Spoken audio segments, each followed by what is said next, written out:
तो अभी हम आगे बढ़ते हैं। सच्चा त्यागी कौन है? समस्त कर्म फलों का त्याग किया है। यदि कोई त्यागी नहीं है, 12वें श्लोक में बताया है, त्यागी नहीं है तो मृत्यु के बाद उसके 3 प्रकार के फल मिलते हैं। पहला है इष्टम, मतलब स्वर्गीय आनंद। दूसरा है अनिष्टम, मतलब नारकीय दुख। और तीसरा है मिश्रम, मतलब मनुष्य जन्म। तो सन्यासी को ऐसे फल का सुख दुख नहीं भोगना पड़ता, वह बंधन से मुक्त है। ठीक है, तो इस प्रकार से इसमें दूसरा क्या था इष्टम के बाद? एक बार शुरू से रिपीट कर दीजिए, पहले से। पहला है इष्टम, इष्टम मतलब स्वर्गीय आनंद, मतलब स्वर्ग का सुख। ठीक है। दूसरा है अनिष्टम, मतलब नरकीय दुख, नरक में जाना। ठीक है।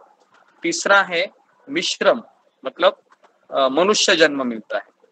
तो अगर कोई त्यागी नहीं है ना, तो मतलब अगर हम कर्म फल का त्याग नहीं करते, हम भक्त है, एग्री, 32 माला करते हैं, 64 माला करते हैं, 16 माला करते हैं, सुबह 4 बजे उठते हैं, जपा टॉक सुनते हैं, प्रश्न उत्तर सब कुछ करते हैं, लेकिन अगर मैं कर्म फल का त्याग अभी तक नहीं कर रहा हूँ, या करने की इच्छा है लेकिन उसमें मुझे अपयश मिलता है बार बार, है ना।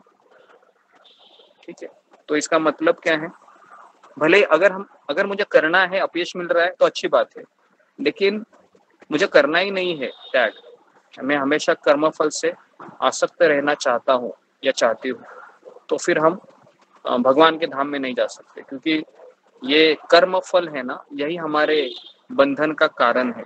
कर्म फल क्या चाहिए मुझे, बदले में क्या चाहिए, बदले में क्या चाहिए, बदले में क्या चाहिए, बदले में क्या चाहिए, तो ये हमारा बीमारी है, क्या चाहिए क्या चाहिए। हमको निस्वार्थ भावना से करना चाहिए। गुरुजी, अगर कोई 16 माला करता है, सिर्फ माला कर रहा है, वो 16 डेली करता है और वो एकादशी का व्रत रखता है, तो क्या बोलेंगे उसको? किसके बारे में बोल नहीं, मैं कोई है, मैं उसके बारे में पूछती हूँ। वो 16 माला करते हैं रोज और सिर्फ एकादशी का व्रत रखते हैं। मतलब बाकी ये कह लो कि शायद उनको प्रॉपर नॉलेज नहीं है, डायरेक्शंस नहीं है कि क्या क्या करना चाहिए, और तो ऐसे को क्या बोलेंगे? फिर उसका प्रगति है बहुत धीरे धीरे जाएगा, क्योंकि उसको नॉलेज नहीं है ना, तो 16 माला भी करने में उसका मूड भी अच्छा नहीं रहेगा, वो ऐसे यंत्र की तरीके से माला करता होगा। जिस तरह से धुएं से हम खाना बना सकते हैं क्या, बताइए। अगर मैं आपको धुआं दूं, धुएं से हम खाना बना सकते हैं? धुएं में भी थोड़ी आग तो रहती है ना, है ना, धुएं में आग रहती है थोड़ी, लेकिन हम धुएं से खाना बना सकते हैं क्या? नहीं बना सकते। उसी तरीके से गीता के ज्ञान से, गीता का ज्ञान ही नहीं है, शास्त्र का कुछ ज्ञान ही नहीं है, और अगर आप माला कर रहे हो तो फिर वो माला कैसे धुएं से खाना बनाने जैसा है। हाँ, बहुत समय लगेगा उसको। उसके लिए गीता का ज्ञान कंपलसरी है साधक को, शास्त्र का अध्ययन बहुत जरूरी है। और देखिए, मैं आपको यहाँ पर प्रभुपाद की कृपा से ये शास्त्र का अध्ययन ही मैं आपको रोज बता रहा हूँ, है ना, दोनों टाइम बता रहा हूँ। उससे कारण आपको क्या हो रहा है, उत्साह आपका मेंटेन हो रहा है, आने की इच्छा हो रही है ना। अगर मैं आपको केवल जपा के लिए बुलाता था तीनों टाइम, तो थोड़े समय में आप बोर हो जाते थे, है ना। उसके लिए कथा भगवान की सुनना, गीता का पाठ करना, ये उतना ही जरूरी है जितना भगवान के नाम का जप करना। ठीक है, लेकिन उसको अगर हम कृष्ण डिवोटी नहीं बोलेंगे तो उसको हम साधारण मनुष्य में भी तो नहीं गिनेंगे, ये गिनेंगे? नहीं, साधारण मनुष्य में नहीं गिनेंगे, वो साधारण नहीं है, लेकिन भक्त ही है वो, लेकिन उसको प्रगति के लिए बहुत समय लगेगा। वो मनुष्य तो नहीं है, श्रद्धालु है वो, उसमें श्रद्धा है, लेकिन श्रद्धा के बाद क्या आता है, साधु संग आता है। तो साधु संग ही नहीं कर रहा है तो कैसे आगे बढ़ेगा, है ना। तो श्रद्धा के बाद साधु संग होना चाहिए। अभी आप लोग आगे क्यों बढ़ रहे हैं, क्योंकि यहाँ पर साधु संग है, भजन क्रिया हो रही है, श्रवण कीर्तन चल रहा है। इसके लिए फिर काम क्रोध लोभ, जैसा आप बोल रहे हो कि पहले मैं बहुत गुस्सा करता था या करती थी, अभी मैं इतना गुस्सा नहीं कर रहा हूँ, इसका अर्थ क्या है, अनर्थ निवृत्ति हो रही है धीरे धीरे धीरे धीरे, है कि नहीं। तो उसके लिए जो लोग माला करते हैं और गीता पाठ में नहीं आते हैं, तो वो श्रद्धा के स्तर पर है। जो लोग अकेले ही माला करना चाहते हैं, घर में बोल रहे हैं कि मुझे भक्त लोग नहीं चाहिए, मैं अकेला कर लूंगी मैनेज, तो फिर वो श्रद्धा के स्तर पर ही रहेगा। बिना साधु के संग के आप इस जर्नी को नहीं दौड़ सकते, साधु संग कंपलसरी है, साधु संग।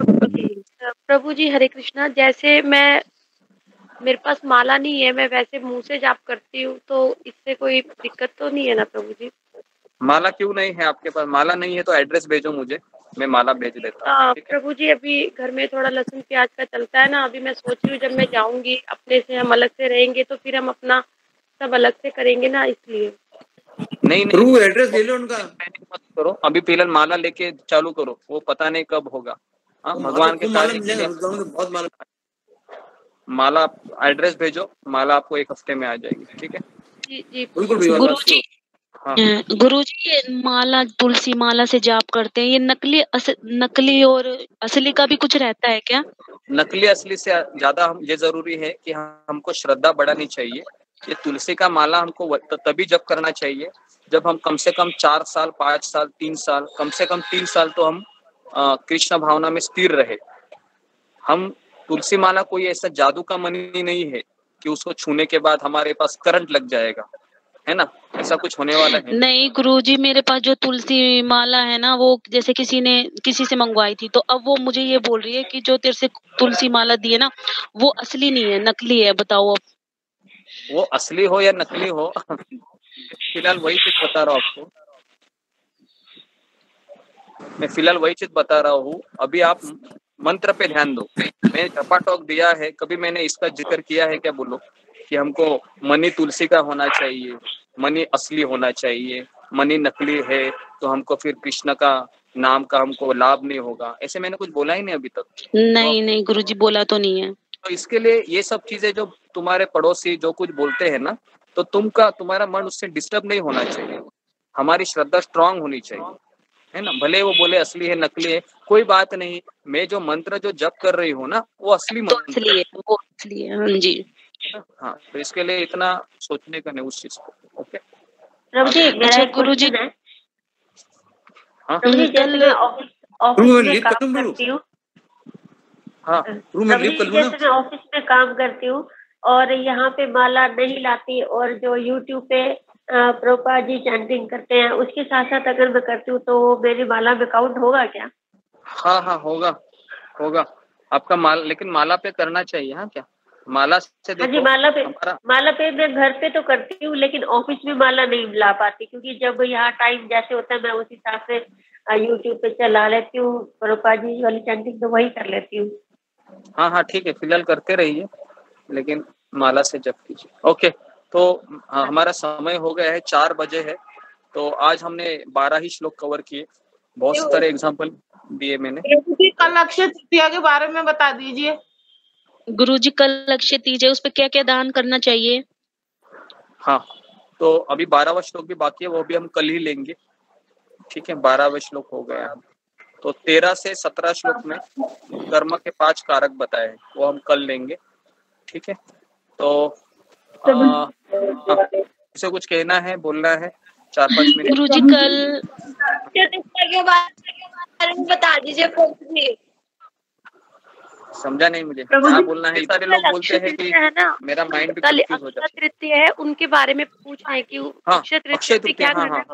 बराबर, कल अक्षय तृतीया है, तो हम क्या करना चाहिए मैं बता रहा हूँ। सुबह क्या जल्दी दान करना चाहिए गुरुजी? दान के बारे में भी बताइए।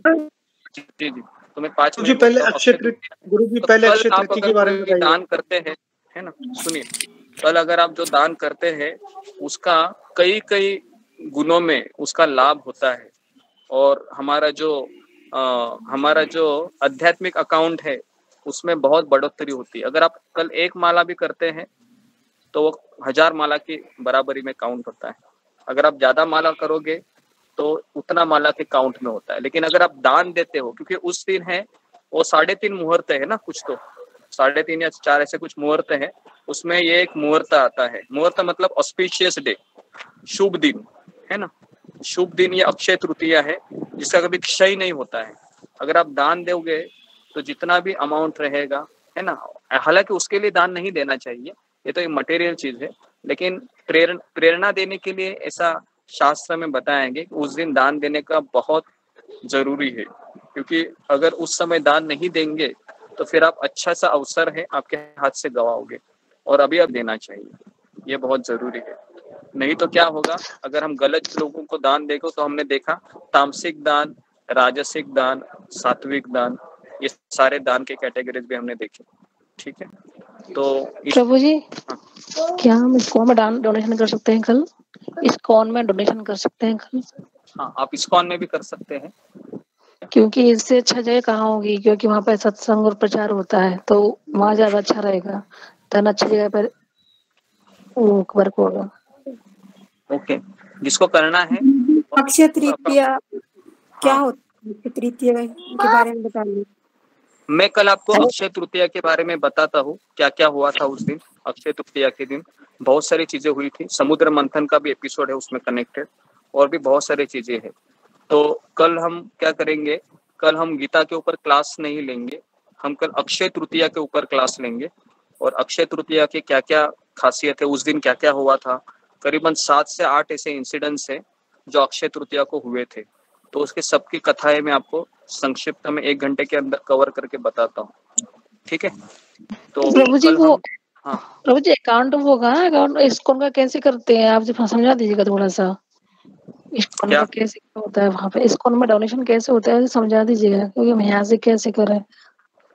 इस्कॉन में मैं आपको इसमें ग्रुप में एक लिंक भेजूंगा, तो उसमें आप डोनेशन कर सकते हैं और आपको उसकी रिसीट भी मिल जाएगी, लेकिन रिसीट के लिए समय लगेगा। ठीक है, तो इस तरीके से आप कर सकते हो। Okay, donation. हरे कृष्ण गुरु जी। हाँ हरे कृष्ण गुरु जी, बहुत प्रणाम। और कुछ पैसा किसी का आदमी का गिर गया है, वो पा लिया तो क्या करेगा गुरु जी? डोनेशन बॉक्स में डाल दो उसको। डोनेशन में डाल दूं?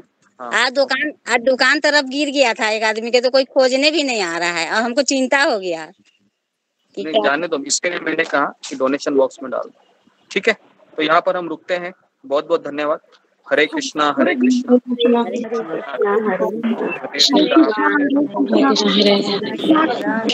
हरे राम हरे